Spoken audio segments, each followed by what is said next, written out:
So count me in as someone who thinks that we should follow the founders' vision and utilize the impeachment method as a way to police out-of-control judges.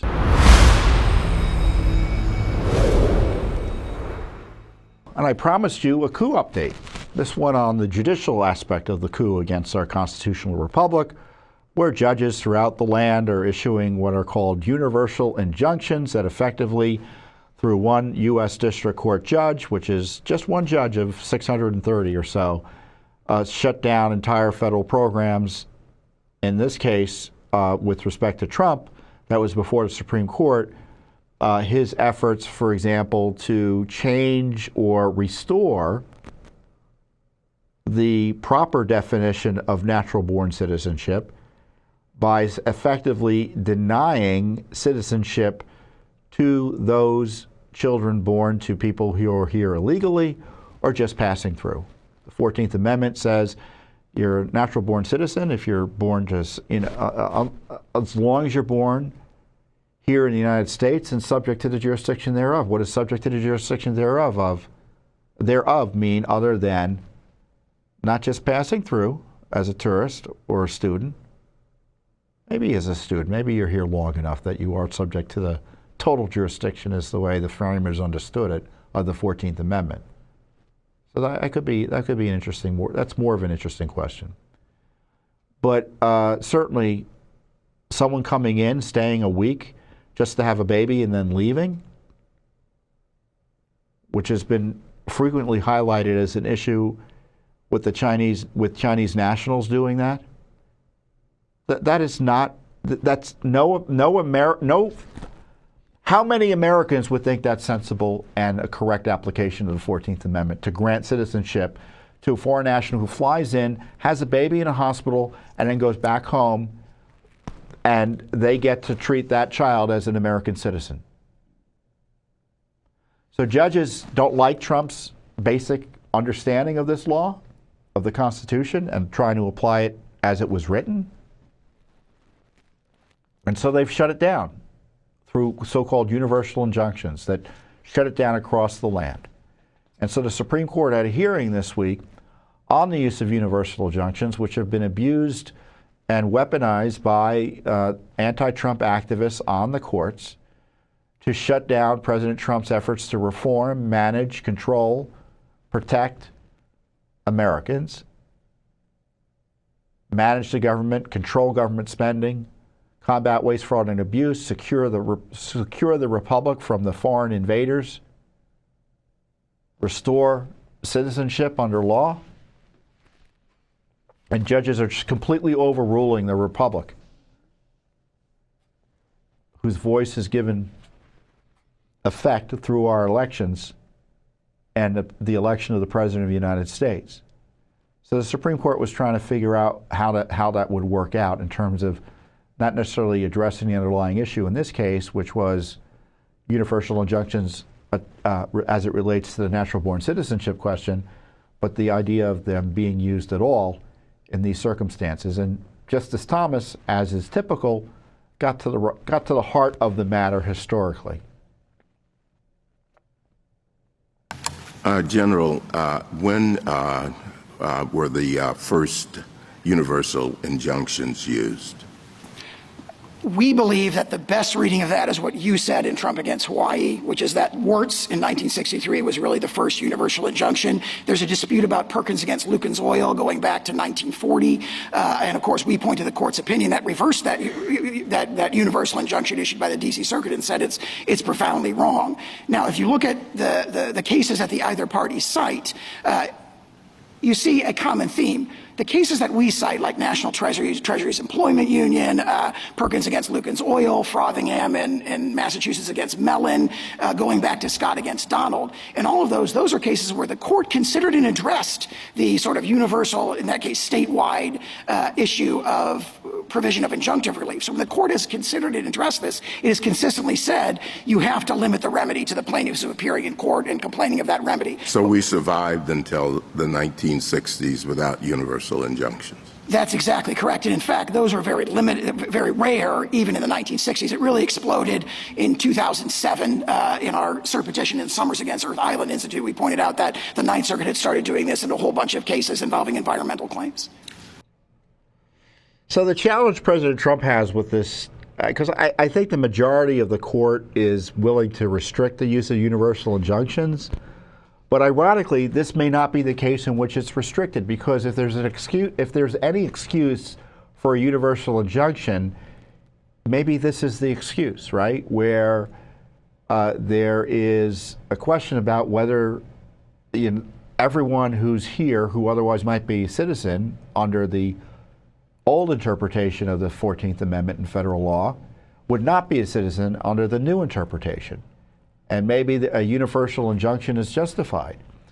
Although the response to that is there's what they call a class action process that would allow this to be certified as quickly and as broadly as would be done under a universal injunction, which of course again begs the question further. If judges abuse their authority to grant radical and nationwide relief, whether through lawful means, through class action national lawsuits,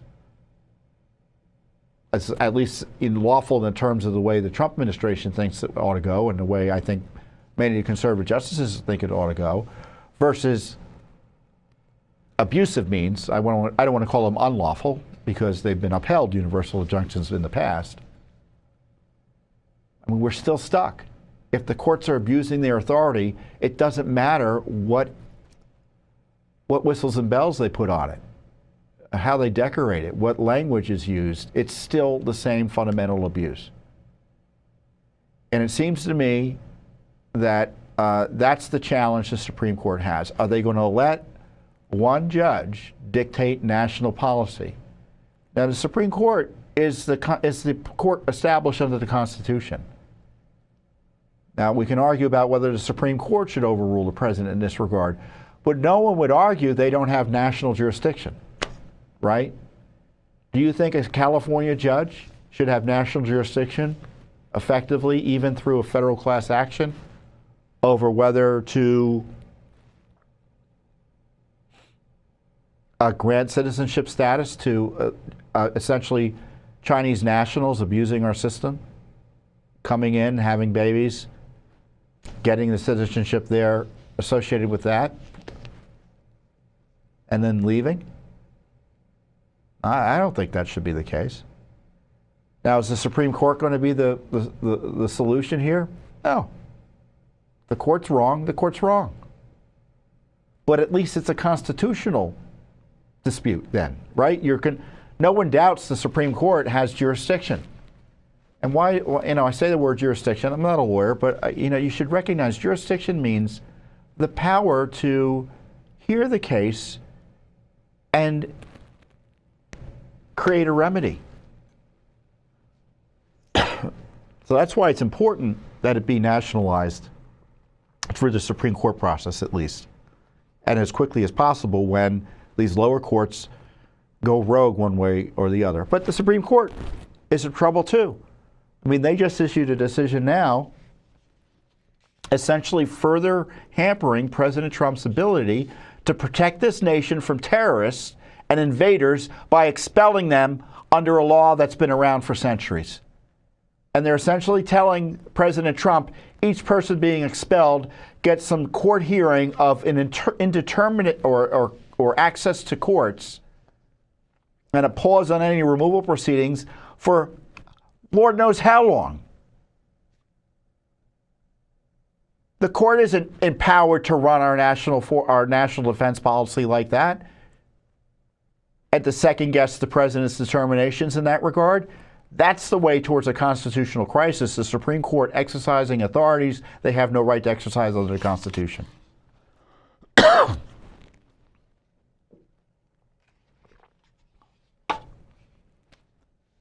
So I don't know how the court's going to rule. I suspect Trump will win some and lose some in this case, or those of us concerned about universal injunctions will win some and lose some in this case. And it's going to be win some and lose some on all of the fights that Trump is engaged in. The left is waging lawfare with the help of radical judges, or judges who may otherwise not be radical, but are radicalized because they hate Trump.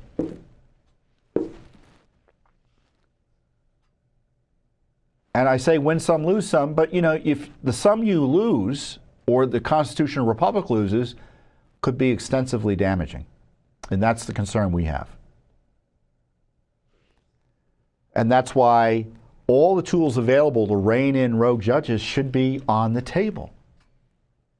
I mean, the court has, I mean, this Congress is, there are bills related to this universal injunction issue. There are bills potentially related to stripping jurisdiction over some issues by the courts, at the lower level at least. And then, of course, there's impeachment. The founders saw impeachment as a way to check out-of-control judges, activist judges. And that should be on the table as well. And I don't want to belabor it since I've talked about it often, but the founders thought about it, and people were concerned about the judiciary being too powerful. And they said, don't worry, I have an op-ed on this. I described it in the op-ed. We'll put a link below so you can see the specifics of the quotes from the founders. They said the judicial branch is the weakest branch because they don't have guns, essentially.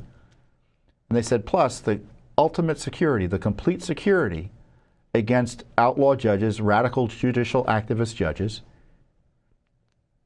They didn't use that language, but they used similar language. Judges who would usurp the powers of the executive and legislative branch. A judge who thinks he's commander-in-chief or thinks he's a congressman who can just write law from the bench. Impeachment is the complete security against that abuse. So count me in as someone who thinks that we should follow the founders' vision and utilize the impeachment method as a way to police out-of-control judges. Thanks for watching. Don't forget to hit that subscribe button and like our video down below.